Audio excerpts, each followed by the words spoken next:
Okay, good afternoon. I'm Mike Wrangler. I'm with the Department of Energy. I have had a rather varied career. I haven't kept a job for very long.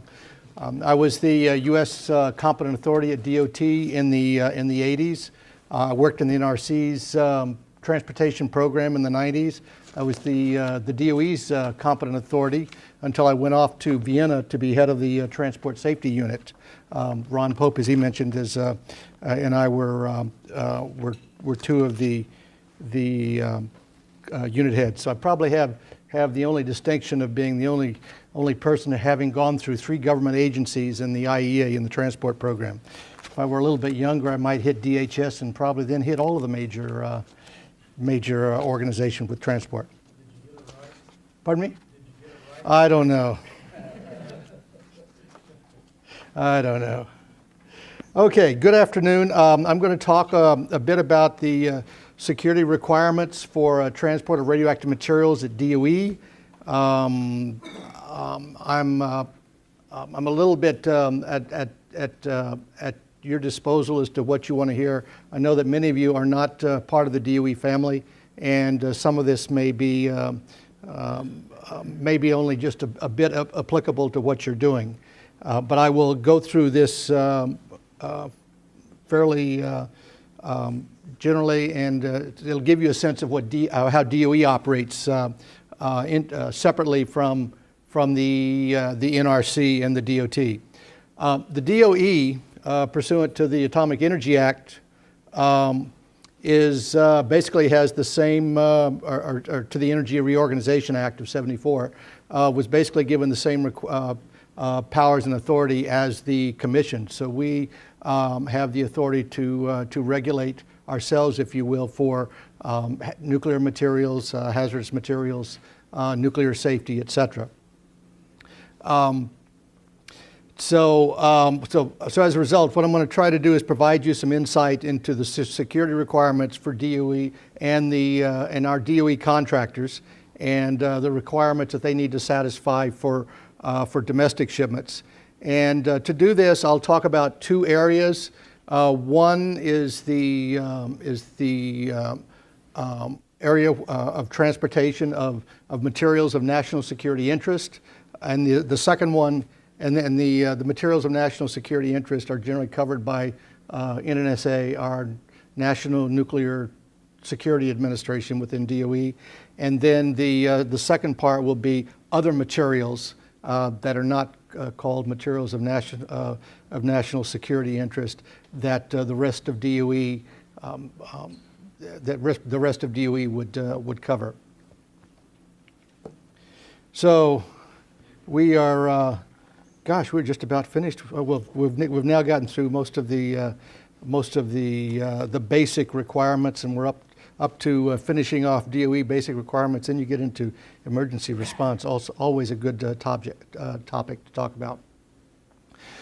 As you recall, the previous modules outlined in pretty good detail about the DOT and NRC requirements for security and how they're supposed to be shipped. Additionally, DOE requirements for international shipments generally follow the normal national way of making shipments. We're really no different in that respect. And so this talk will focus primarily on the requirements for DOE's shipment of materials domestically. And to do this, there's a whole series of orders and guides and manuals that we follow. For those of you who are not in DOE, an order is our internal requirement. It's like a regulation, a hazardous material regulation or an NRC regulation. It is our internal body of requirements that we have to follow. We also have currently on this list, there is a DOE manual 460.2-1A, which is kind of a hybrid beast containing both requirements and guides. The manuals are going away, and As we redo the order 460.2A, the requirements of DOE M 460.2 will be pulled out and put into the order. And I'm not sure what's going to happen with the guidance information, whether that'll be captured separately as an appendix in the order, or whether it'll be put into some other document. So I'll be talking about the Order 460.1C, which is the basic transportation and packaging safety requirements that we have in the department. I'll give you some more information related to our departmental materials, transportation, and packaging management activities. I will talk only a little bit about DOE Order 461.1B. That's the NNSA set of internal requirements for how they transport and package materials of national security interest. And I've listed two other documents here. One is called Protection Program Operations, one is called Nuclear Material Control and Accountability. In these two documents are some of the requirements on how DOE has to handle special nuclear material.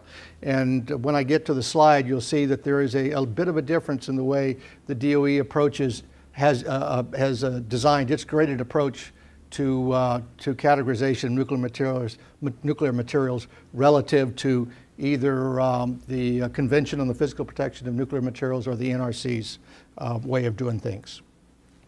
I should also probably mention that the DOT provides a couple of ways for DOE as a government entity to exclude itself from the hazardous materials regulations.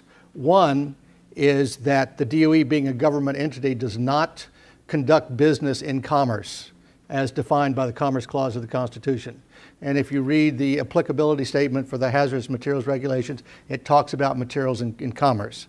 So if DOE is using DOE people to transport materials, it is not subject to the hazardous materials regulations.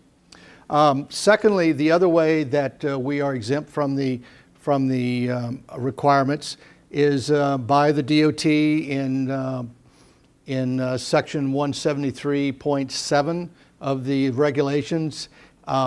Shipments made in the interest of national security, not this national security, but normal commercial shipments made in the interest of national security are exempt from the requirements of the hazardous materials regulations. So if we have some materials, whether it be explosives or nuclear materials, that our contractors would normally move in commerce and be subject to the regulations, if it's deemed, somebody has to sign off saying that this material is exempt material, it can be moved in the most efficient, effective way it can outside of the regulatory regime. So I'll get started with talking about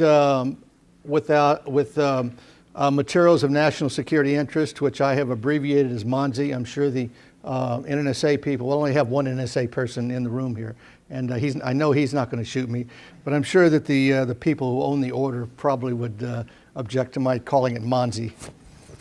461.1b, which is the order that NNSA follows, defines materials of national security interest fairly specifically. It's a class of strategic materials used in the development, testing, production, maintenance, etc. of nuclear weapons. That designation is primarily related to fissionable nuclear material known as special nuclear material, but also may include tritium. Items that contain these materials include nuclear explosives, nuclear components, special assemblies, classified assemblies, and miscellaneous special nuclear materials, parts, and compounds. And this has generally been the major difference between what 461.1 regulates and what the other order 460.1 regulate. That is, if it's generally part of a weapons component, then the NNSA does it or regulates it internally. Otherwise, the 460.1 regulates it internally. However, we get to the last one, which says that the Deputy Administrator for Defense Programs may designate any other special materials or items to receive control and physical protection afforded this class of material.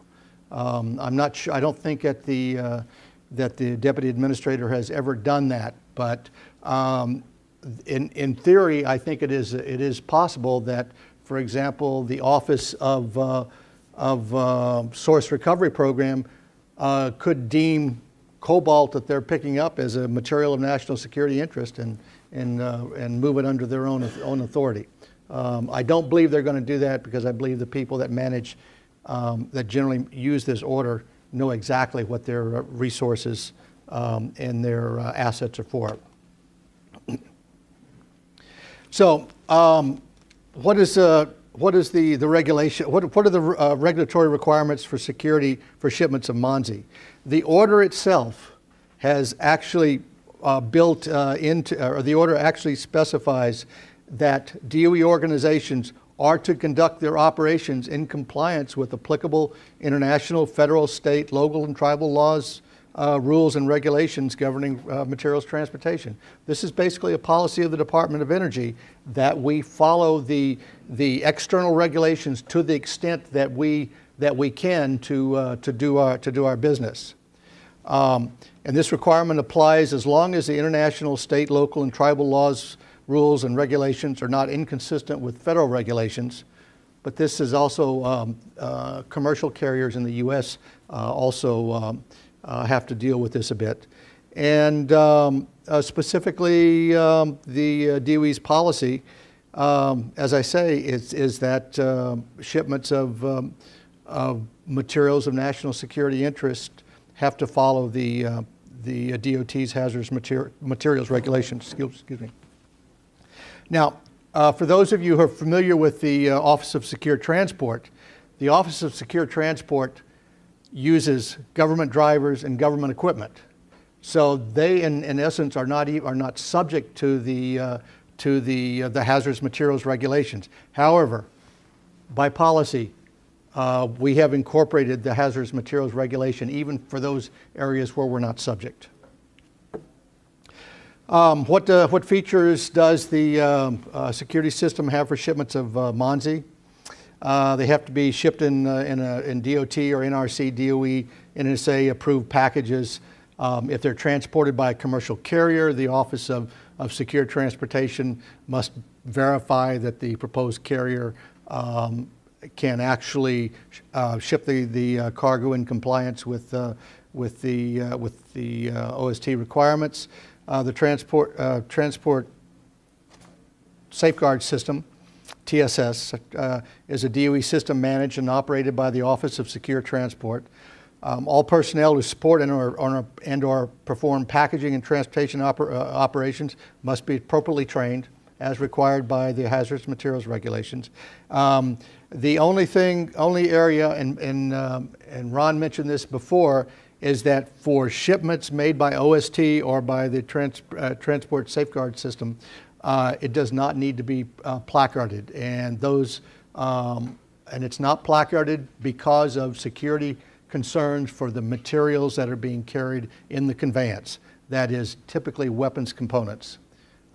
So this is a case where the department has determined beforehand that placarding is not required. But I believe that many of the, I'm not so familiar with the OST, but I do believe that they communicate pretty well with the jurisdictions through which they transport their materials. They don't have a sense of humor, though. They don't? I'm sorry. Kind of mean. Wait a minute. Does DOE have a sense of humor? They don't have a sense of humor, huh? Mm. Yeah, they've probably been riding in the truck too long. Okay, I'll mention the general. I'll briefly go into the DOE security requirements for special nuclear material. DOE defines special nuclear material much like other people, much like the NRC defines it, or should be precisely as the NRC defines it, since the regulatory authority comes out of the Atomic Energy Act. It does not include source material, but it includes any material artificially enriched by any of the foregoing that's in the order from which it comes, not including source material. And this order, DOE 474.2, contains our basic requirements for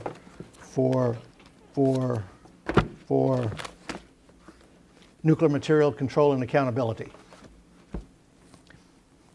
As been mentioned before, the Convention on the Physical Protection of Nuclear Material and the NRC have three categories of nuclear material: Cat 1, 2, and 3.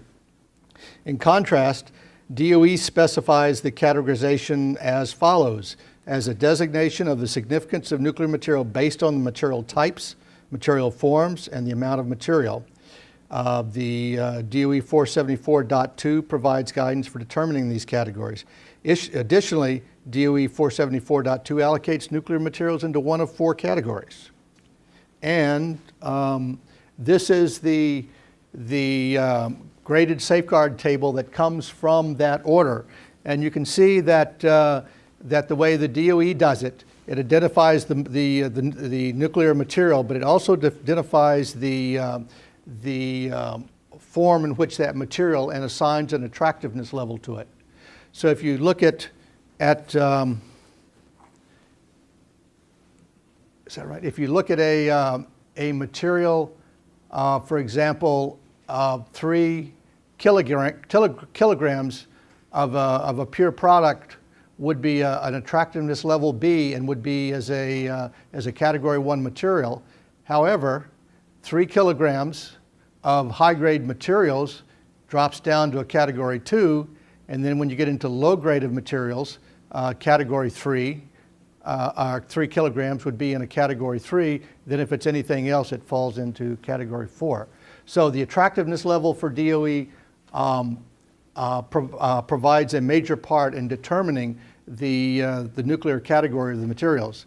Now, one of the things on this that is that really is missing, they talk about a highly irradiated form, and highly irradiated is defined in that order, and it would appear that spent fuel would fall into that category. But when you look across here, it only comes into the category 4 level.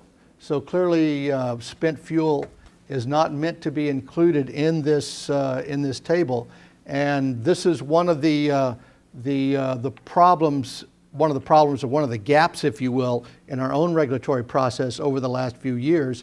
At one time, we included the transport of spent fuel, used nuclear fuel, irradiated nuclear fuel, whatever term you want to use. We included it in an order. But over the years, the owners of the order who were not familiar with transport dropped out transport of spent fuel. So we actually have if you will, a gap in our own requirements relative to physical protection of spent fuel. Now, we generally say we don't have that gap because we follow the NRC requirements. Generally, that's true, although not. There are some modifications to that. Mike, Yes. does that order 474.2 or some other order define or elaborate on the attractiveness levels, what they mean? 474.2 does a little bit of that, but primarily the attractiveness is defined by the class of materials here, so that attractiveness level A is only the assembled weapons and test devices that we use, whereas pits and other pure products that we might use for weapons falls into an attractiveness level B. Now, your question is probably, what does A, B, C, and D mean? And I think that is defined in the order. I'd have to look. I'm not so familiar with it, but I believe that part is defined in the order. So basically, what this means is that off-site shipment of fissile nuclear materials, FONSI, Category 1 and Category 2 quantities of special nuclear material must be transported within the Transportation Safeguard System as addressed in DOE Order 460.2. And that is found in another order, DOE 473.3, which is entitled Protection Program Operations.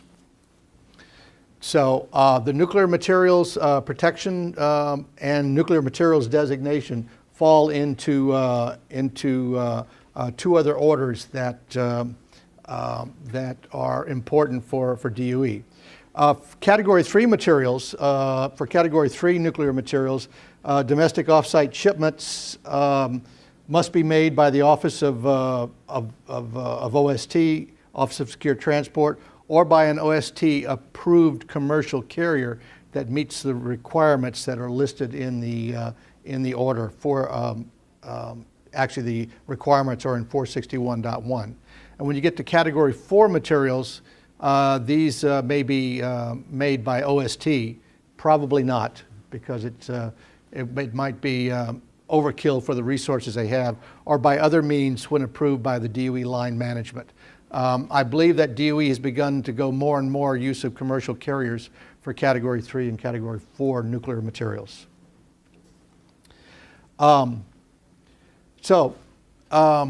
What happens with used nuclear fuel, irradiated nuclear fuel? Under the Convention on Physical Protection of Nuclear Materials, it is usually considered to be a Category 2 nuclear material, as we've seen in other lectures. States may change the category level as they see appropriate. However, this is a case where, even though it may fall into Category 1 or Category 2 material, our OST does not transport spent fuel. They are not in the business of transporting spent fuel. They will tell you that. Their business is elsewhere. So that is the gap that I will address a little bit later. So what about all those other materials that are not considered as part of the materials of national security interest? Generally, by 460. Our order 460.2 and 460.1, our operations are bound by the requirements of those orders unless there's a specific exemption that's granted from the orders. However, our DOE contractors are generally subject to the requirements of those orders. However, for DOE contractors, because they are commercial entities, they are already subject to the hazardous materials regulations. In addition to those, the DOE, in addition to the hazardous materials regulations, the DOE may impose additional requirements on our contractors to ensure that the materials are transported safely and securely and efficiently. Also, as a result, all of the involved personnel have to be appropriately trained and qualified by the HMR, by DOE order. The contractor may require for relief from a specific requirement, the DOE contractor would actually have to go to the DOT, or the DOE on their behalf would have to get a special permit from the DOT. Exemptions apply to DOE owned and operated activities. Special permits apply to relief that our contractors may need from the DOT requirements. Here again, I mentioned earlier that there's a couple of cases where we are exempt from the DOT requirements, and in this case, our contractors would be exempt from the DOT requirements if the national security exemption, as specified in 49 CFR 173.7b, if it complies with that requirement. So what are the specific requirements that DOE must, that all of DOE must comply with? Training. All involved personnel must be appropriately trained and qualified. Inspections. All packages must be inspected upon receipt for damage or loss and evidence of leakage. Carrier evaluations. We evaluate carriers to make sure that they can transport our materials effectively, safely, and securely. We have notification requirements for other than Type A quantities of materials. The consignor must notify the consignee of details of the shipment, and the consignee must notify the consignor after the materials have been received at the site. There's the normal requirement for emergency response contact information, and the order requires periodic tests and drills to ensure that the consignor can do their job appropriately and respond in case there is an emergency. So what are the transport security directions provided by, specifically provided by DOE's radioactive materials transportation program? Many of the requirements that I mentioned before, although they come out of the safety regime, also are directly applicable to security as well. And so they have a dual role that they play. So what is this particular manual, which the next time we give the course, may actually go away and not even be here, but the requirements will be carried over into a new requirements document. This manual essentially establishes a set of standard transportation practices for the Department of Energy, including the National Nuclear Security Administration, for its use in planning and executing off-site shipments of radioactive materials, including radioactive waste. The document notes that in most cases that do not involve national security, DOE utilizes commercial carriers that undertake our shipments under the same conditions and terms as commercial shipments, and these shipments are subject to the DOT, the NRC, and other entities as appropriate.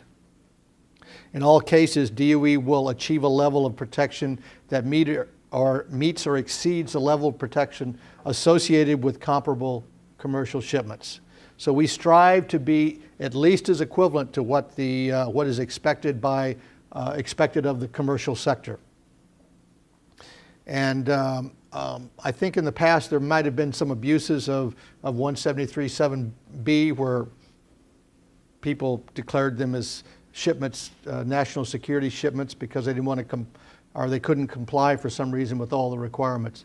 That practice has been pretty much stopped, and virtually all of our shipments, unless they're inadvertently in non-compliance, comply with all of the external requirements as if we were all subject to them. So this manual is primarily composed of 14 transport-related topics. The material types that they apply to include spent nuclear fuel, high-level waste, tritium-bearing reactor parts, low-level waste and medium-level waste, isotopes, and classified national security shipments. The modes of transport specified in that document are only for rail and road. We don't include air and sea or inland waterway in those. This document does not include depleted uranium, large quantity sources such as Category 1, Category 2 sources, classified materials moving by commercial carriers, or fresh or new nuclear fuel. And except for national security shipments, DOE and its contractors need to apply the security requirements imposed by DOT and NRC and the safety and security related provisions set forth in 460.1c, 460.2a, and the manual. I have a question. Yes. On the slide, the last statement, the slide you just read, if I'm an NRC licensee and I'm reading this sentence in reverse, so if I'm shipping to DOT and NRC regulations, if I'm shipping to a DOE site following DOT and NRC, there shouldn't be any additional DOE requirements, just as them being the consignee, that I would have to address from my body of regulations that is NRC licensed. That should be correct. That should be correct. DOE as a consignee would impose some additional requirement on me beyond the NRC or DOE. It might depend on the type of material that you're shipping, but in generally, the DOE would not, as a consignee, would not impose anything. Within the scope of it. Right. As long as they could offload it in their type of facility. If it was a certain type of cast, they couldn't offload it. Yeah. There have been handling issues with some packages, but for the most part. So what are the topics that are addressed in the manual? There's a list of them here. You have them in your document, and I'll go over them in a little bit more detail. So transportation planning, we require a transport plan or a detailed fact sheet, which is similar to a transport plan. It's a document that gives some specifics about the shipments or the campaigns of shipments, types of packages, modes of transport, etc. Emergency planning has to comply with federal, state, local, and tribal emergency planning related requirements. The projected shipment planning information, we get this periodically, quarterly, I think, from the DOE community. It provides key information such as projected shipment dates and routes, material and packaging descriptions, shipping modes, etc. And this type of information has very limited distribution. It's generally, in part is limited to states through which the materials may go, but it's limited, has limited distribution within the state. Routing must comply with DOT and NRC-based graded approach for routing. Depends on the materials, the activity,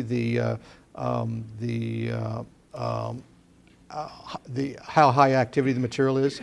Also, security must comply with the DOT and NRC material-based graded approach for security measures. Drivers must comply with the DOT requirements for licensing, training, qualification, drug and alcohol testing. Pre-shipment notifications are required. Again, this is a material-based graded approach for advanced notification. The transportation operational contingencies must comply with established rules and procedures for determining whether the shipment should depart and or be rerouted depending on route conditions and other considerations. Tracking must comply with the DOT, NRC, and DOE material-based graded approach for tracking. We track our WIP shipments, for example. The nuclear materials going to the WIP site are tracked by Transcom, as Ron has mentioned. Inspections, pre-departure and post-shipment inspections must be performed. Safe parking, safe havens are established to comply with DOT and NRC-based graded approach for selecting safe parking sites. Emergency notifications, procedures and capabilities must be followed.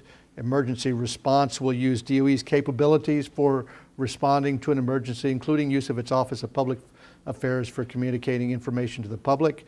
And recovering, cleanup must comply with DOT and NRC and DOE approach for implementing recovery. To briefly mention about this manual is going away. The requirements part, as I mentioned, will be going into another requirements document, but again, it's not clear exactly where the guidance material will be going. And a lot of unfortunately, I mean, I've never particularly cared for manuals because I'm a regulations person. I never liked mixing guides and requirements because inevitably the guidance document becomes a requirement when it's mixed in with other requirements. And when you deal with certain people, they'll look for the most restrictive way to manage things. So I'm going to basically finish up with what we're doing to address this gap that I mentioned about shipments of irradiated nuclear fuel. What we've done in-house is establish a transport security working group, which is reviewing the need for a departmental directive on physical protection of spent fuel. At the same time, we're reviewing the new rules by the Nuclear Regulatory Commission and looking at existing requirements of the DOT and the International Atomic Energy Agency. We hope to identify the areas identify additional areas that for DOE we might need to address from a security point of view, and then eventually, right now the intent is to publish a new directive, a new order, which identifies all these requirements. So what will the new order address? It'll address transport activities that are conducted by DOE with DOE personnel not subject to the DOT requirements. This is a strictly internal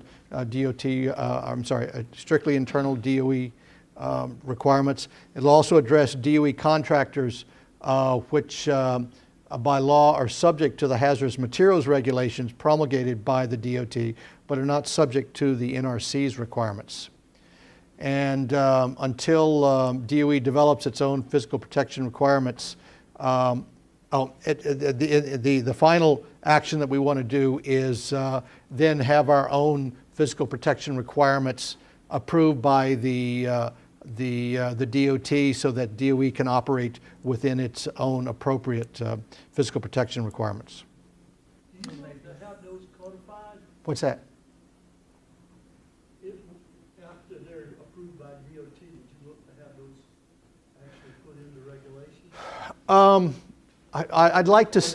I'd like to say yes, but we've never codified any of our other transportation requirements, so I don't know. I mean, even the orders 473, 474 are not codified. Some of them are codified a bit in, as you may recall, in 10 CFR Part 830 on nuclear safety, but not so much in the protection program. So probably not get codified.